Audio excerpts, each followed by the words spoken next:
Well, welcome back to the Friday Night Sports Bar. Now, last Sunday, Super Bowl fans, it was a great occasion in New Orleans at the Mercedes-Benz Superdome. It had it all, multi-million-dollar commercials, a sizzling performance by Beyonce, and, of course, a game that went right down to the wire. It's my great pleasure now to welcome a man that's very much part of that Super Bowl winning team. He's the media manager for the Baltimore Ravens, Chad Steele. A warm welcome to Talk Tadio Europe in Spain and in Europe this evening. Thank you very much. Thanks for having me. Chad, it's very easy for me to get excited, but I can't imagine how excited all of you guys must have been, certainly leading up throughout the playoffs and, of course, on that big occasion last Sunday. Yeah, you know, it's an amazing run. We had been to the AFC Championship twice in the last couple of years, and we lost, you know, on the last second last year, and to get over the hump, and then you have that week in between. That's, you know, it seems like by the time the game comes, it seems like you haven't played in 3 months. It's just you're just excited for it to get there, and then, you know, the way the game went was unbelievable. So it was everything you dream about and more leading into it and at the end of it. Chad, I covered the whole American football season. There were some question marks coming from certain media directions halfway through the season about the credentials of the Ravens, despite the fact that you had a tremendous victory over the New England Patriots. I think in week 3 it might have been. But you came good in the second half. When did you actually start believing that perhaps you could go all the way? Was it when you defeated the Giants? Yeah, you know, that Giants game, everything kind of came together, and we had so many injuries, but the guys were playing well against the Giants, and we knew that last game of the season we were going to rest some guys against the Bengals, so that loss, we didn't really count that loss. But the first time we had Haloti Ngata, Ed Reed, Ray Lewis, and Terrell Suggs on the field at the same time this season was our wild card game against the Indianapolis Colts. And you know, we played well, and then going into Denver, the way that game went, giving up 2 special teams touchdowns, still being in the game, and then at the end, that miracle throw to Jacoby Jones to tie it up, and at that point, you're like, oh, okay, there may be something special going on here. It may be our year. So you always think that, but you don't want to get too overconfident. And I think certainly Ray Lewis might have had something to do with that. It was almost as though the script was written for the Ravens. Ray injured his bicep quite early on in the season, and it looked as though at one stage he wasn't going to feature at all for you guys. He managed to get himself fit. He had made an announcement at the age of 36, 37, after 17 years, a glittering career, which included a 2000 Super Bowl, that he was going to call time on his career. So, I mean, surely that must have motivated you guys every single playoff game to make it last one more week. Oh, absolutely. And, you know, when you have a guy like Ray and what he came back from, you know, he asked Ozzie Newsome, our general manager, he begged him, don't put me on injured reserve, I'm going to come back.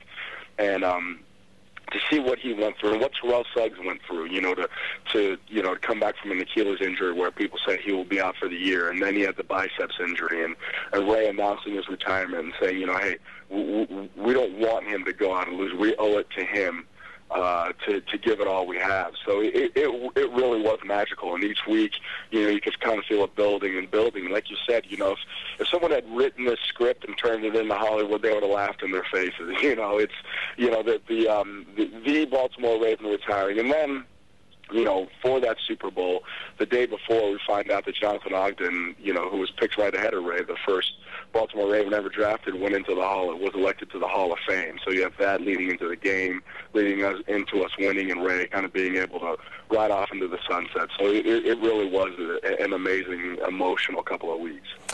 Chad, I've heard various interviews of players and how fondly they talk of Ray Lewis and what a massive impact, you know him personally, you've worked with him very closely. Exactly what does he do in that dressing room for the team behind closed doors? You know, I think it's just his passion and what he does. It's not just on the field. It's off the field. It's family. It's, you know, it's a little bit of everything. Everybody gets something from Ray. You know, even he could be talking about, you know, a TV or a straw, but it's just the way he talks about it, the way he motivates you to do things on a day-to-day basis. It's amazing, and the camaraderie in the locker room. I think that's what the guys are going to miss the most, you know, him being able to get a laugh out of people at every minute.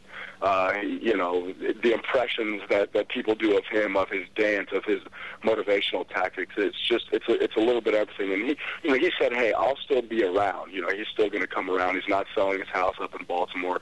He'll be around for games. It's just going to, I think the guys are really going to miss being able to see him every single day. Now tell me, Chad, I mean, is there anybody that's going to be capable of stepping into his shoes to do the squirrel dance? I don't think so. I think that dance is maybe a once in a generational thing. There'll be some guys that'll be able to pick it up on the other end in some other ways, but I definitely don't think with the squirrel dance. Chad, throughout the season, I mean, there were so many marvelous performances that kept me awake. Obviously, here in Europe, you're sometimes till 3, 4 in the morning. If you're an NFL fan, you've got to suffer that on a Saturday or a Sunday night. I tend to watch a lot of Ravens games. Torrey Smith was unbelievable. We were thankfully had his company during the regular season on our show to respond the way he did in the face of some pretty bad, sad news with his family, to score 2 touchdowns. Then, of course, you had Anquan Bolden, who really came to the fore in the playoffs. It was unbelievable. But, I mean, there's so many names there. Ray Rice, Tyrell Suggs, as you've said. But the general certainly was right up there. Joe Flacco, he had a great start to the season. He's been with you guys, I think, now for about 5 years. But his performance in the playoffs was quite extraordinary. 11 touchdowns, no interceptions. If I'm correct in saying, I think that equals a record which Joe Montana might have said in 96 or 98. Just a real leader, and he led that football team extremely well, didn't he? Yeah, absolutely. And Joe, you know, I think Joe gets some criticism on the outside because he's not a big fiery guy and he's not yelling, but Joe's a competitor. And he's a competitor in everything he does, and he's a really funny guy inside the locker room and with the team. But outside, people don't really get to see it that much. He's just a serious guy. But the performance he put on in the last couple of weeks of the season and leading into the playoffs was spectacular.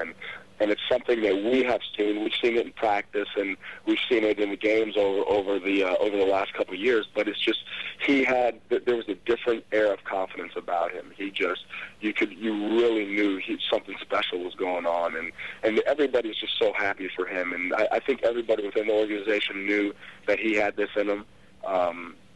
And now people outside are being noticed. And, you know, what a great time to do it. You know, it's his contract year, and to have a performance like that, and you are correct, it was Joe Montana that he equaled that record with. But it was his confidence and his swagger, and there was nothing that was going to deny him.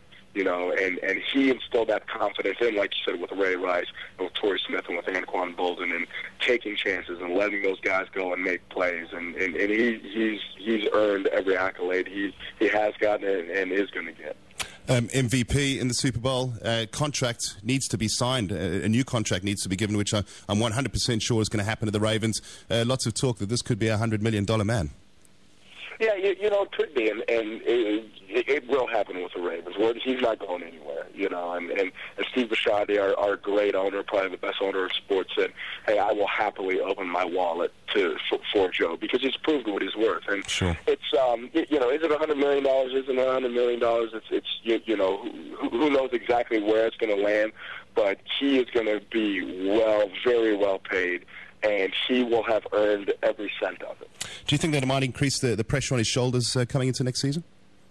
No, I don't think so, because Joe's not that kind of guy. He doesn't let pressure get to him. I mean, you know, I was telling a story. I've told a couple people in the AFC Championship, we're getting ready to go out for intros, and guys are yelling and screaming and crying and chanting, and he's going nuts. And he was walking out with Dennis Pitta, who's his best friend on the team, our tight end, and they are talking about the type of undershirt they have on and how, this is a little tighter on my arm than I liked it, and they cut it a little short. You know, they're talking about fashion as we're going out to play the vaunted New England Patriots again for the right to go to the Super Bowl. So the guy, he just doesn't feel pressure. And so I think, you know, having a Super Bowl, having that kind of monkey off his back, I don't think the money gives him any more pressure. I think he just wants to go out and improve each and every week. And he certainly did do that. There's one thing that you guys always do so spectacularly well stateside, Chad, and that's celebrating a great success like you guys achieved on Sunday. And I've kept an eye on your Facebook page, the Ravens Facebook page, and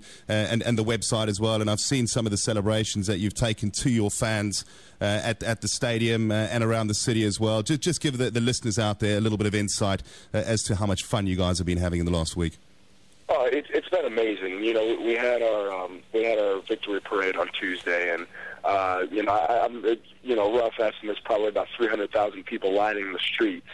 As we took the tours probably about a mile and a half, and different guys were on different floats, and we're kind of showing the Super Bowl trophy, and some of the guys would jump off and allow the fans to touch it, which was really cool. And then once we got into the stadium, it was a free event, and we opened it up, and there were probably about 90,000 people in the stadium, and the owner spoke, Ray and Joe spoke, the head coach and Ed Reed, and we just wanted to really celebrate because Baltimore is such an unbelievable football town.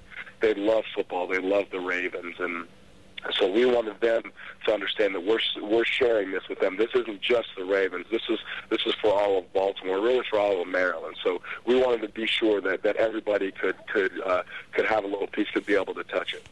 Fantastic. I mean, the whole celebration, the whole occasion was great. It was definitely worth. I've got a colleague in the studio here that stayed up until 5 o'clock watching the Super Bowl. Although I might say I had my money on you guys. He had his money on the 49ers. Unfortunately, he still hasn't paid up yet. But Chad, listen, I'm ever so grateful that you actually took time out to speak to me this evening, and even more grateful as well that you gave me the opportunity to talk with Tori earlier on in the season. Enjoy your break if you're allowed to have one, and best of luck for next season. Hopefully, we can have the chance to talk to some of the guys during the course of next season as well. We definitely will, Dom. Thanks for having me. Many thanks, Chad. All right. Cheers now.